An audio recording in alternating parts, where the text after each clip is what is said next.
Di ba may usapan tayo? Putang ina mo, madaya ka. Nagagalit ka sa nanay ko kasi dito siya sumampa. Eh di sana madalin mo rin yung nanay mo, kaso patay na! Ay, buhay pa pala. Oy, buhay pa pala. Pero, kilala nyo naman ako, magaling mag-ad. Kilala nyo naman ako, magaling mag-magic. Putang ina, si Balakid nga na aktivista, ginawa akong nakakulong na adik. Putang ina to, ma. Bakit to ganito? Yeah?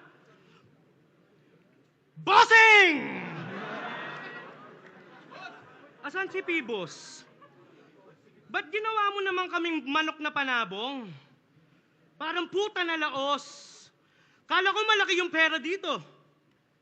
Tangina, alam mo ba yung kasangdos? Balita ko malaki yung TF nito. Tapos sa akin kulang at kapos.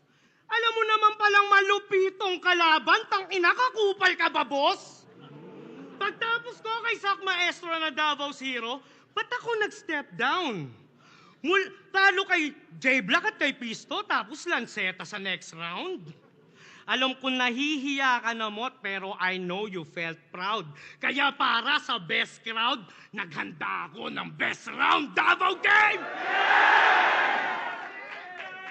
Handa na ba talaga kayong mapanood to in person?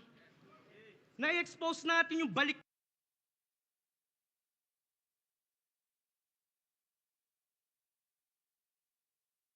attention.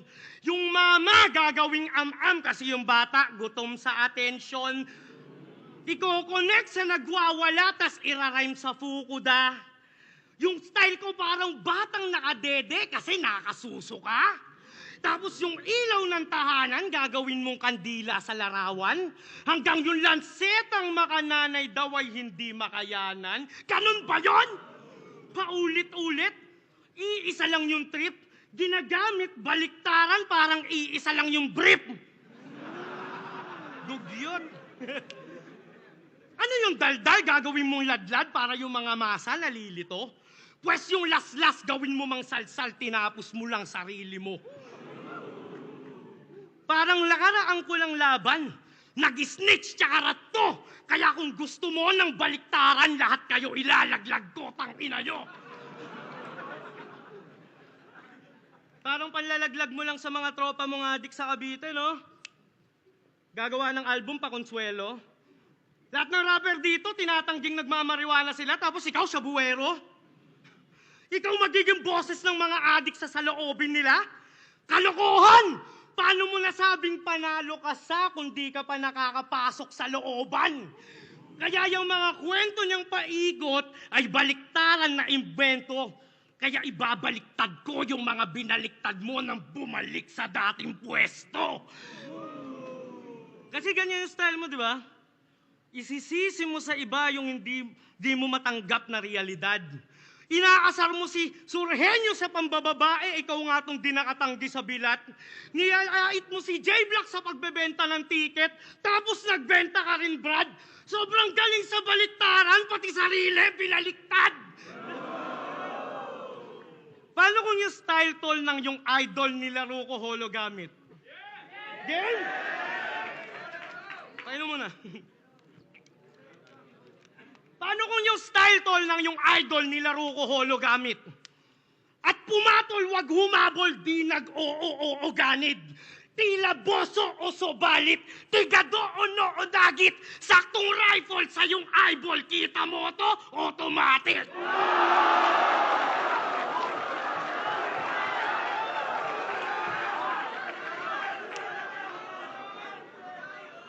Kupal na nagmarunong, bumangga pa sa lubong, bunganga na sa tumbong, nagkataong pabaliktad, siya'y tumanda ng paurong.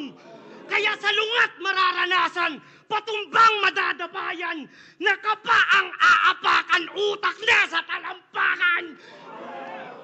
Ganun lang yon. Nasa bottom, bomba, mala atomic bomb. At tamang tomo-toma, bawat shot pang motifang. Parang mot-mot, short lang, tanga corny yan. Dapat tom-tom, low drum, malatomigan. Kaya oh shit, blow shit, nitong uhuging Thomas. Whole clip para parang COVID, iyong ubusin, Thomas. MP5 na nilason, ang pesticide na binaon. So let us pray para kay Mot and let these bygones be bygones.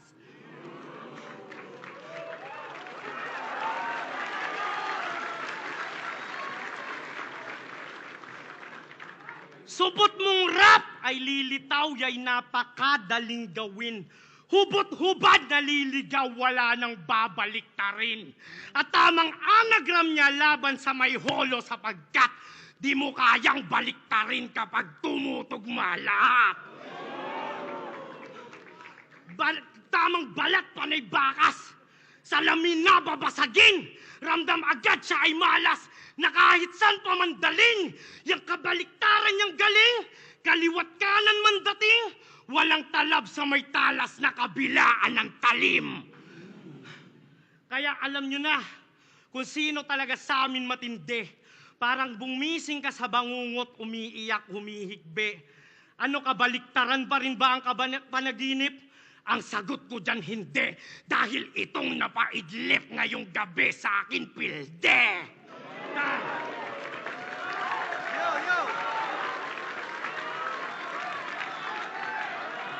Yo!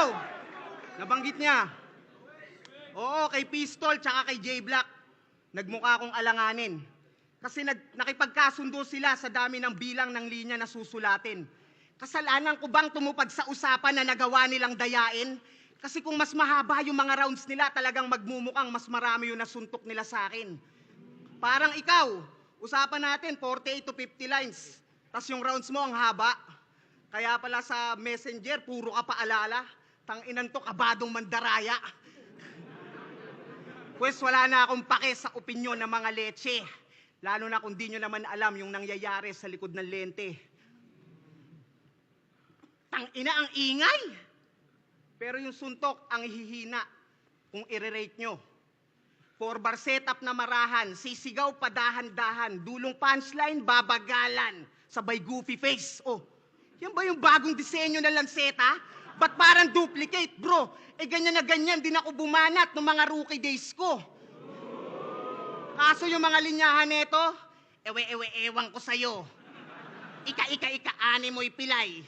Panggap ka ng sa nagawa ng lanseta. Ba't ba ang dami mong singit-singit? Masabi lang siksik, paulit-ulit yung mga giit-giit. Sinisigaw pa ng pilit-pilit. Pag pinakinggan, parang ang sikip-sikip. Pag nagsusulat ka siguro, all caps, tas dikit-dikit. Sulat doktor kapag lumetra, nagmamagaling sa titik to. Yan ang bagong disenyo ng reseta, tatak nyo sa isip nyo. Di nyo ba pansin sa mga bara niya? Puro drugs na tema yung patok. Habang nagte-therapy session si Akata, ito nagre-rekomenda ng gamot. Kaya pala galit ka kay Apok. Kasi gusto mo ikaw yung nurse. Dinidis mo kanyang kurso, makapagsimula lang ng discourse. Kasi mula maikumpara kay Sayad, ginusto niya na ring maging isa sa kamao. Kumulab kay Tats, baka mailakad, kaso diri na salo. Kasi si Arik di pumayag hanggang sa naging tanggal na to. Yung uprising hindi nagbukas palad, yung pa naging sampal sa'yo. Ano, masakit? Pues balik tayo sa reseta, baka sakaling gumaling. Kaso mas lumalim lang yung sugat nung nagkapit patalim. Ngayon si Enigma lagi kinukupal sa mga linyang matabil. Parang reseta nga yung sulat, laging may arik sa papel. Anong katwiran mo kay sir? Hindi patas yung bayaran sa liga? Nasa wak ka na tir? Yan, hinilera ka tuloy ni Enigma, kinakrak at kahir. Malaking bayad yung request, kaya mabilis din na nag-flop yung karir. Nakuha mo nga yung TF, paalis sa Ingles, get the fuck out of here. Pero simula nung nakalas, yung kakupalan, dumalas. Hinayaan kung di naman kawalan, ayan, kawalangyaan yung lumabas. Bakit? May beef ka dun kuno? Pagtapos ka, bigyang pangalan? Yung malaking dahilan kung ba't ka nabuo sa ibang liga mo, sinisiraan? Sa bagay, kapag gawa-gawa nga yung gulo, talagang malakas pagkakitaan. Tung walang utang na loob, sa palabas na lang binabayaran. At ang bago niyang pinapangalandakan, ang bagong hari ng tugma. Taas ng gustong maabot, Pues papatunayan ko sa'yong hindi yan tumutugmang pasok.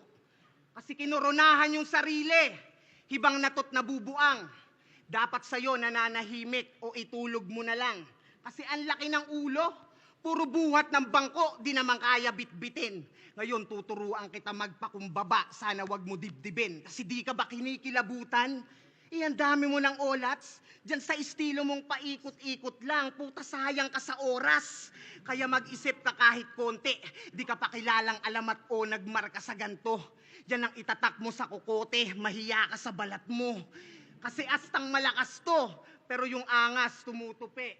Madalas mang asar mangunsume, pero pag hinamon mo naman ang pisikalan, biglang bata pa ako eh. Ano, pumuntos ba yung kada linya? Yan ang bagong baliktaran ko ngayon, sa aksyon ko pinakita. Sipin mo yon, dinaan ko pa sa selebrasyon para lang sabihing wala kang tira.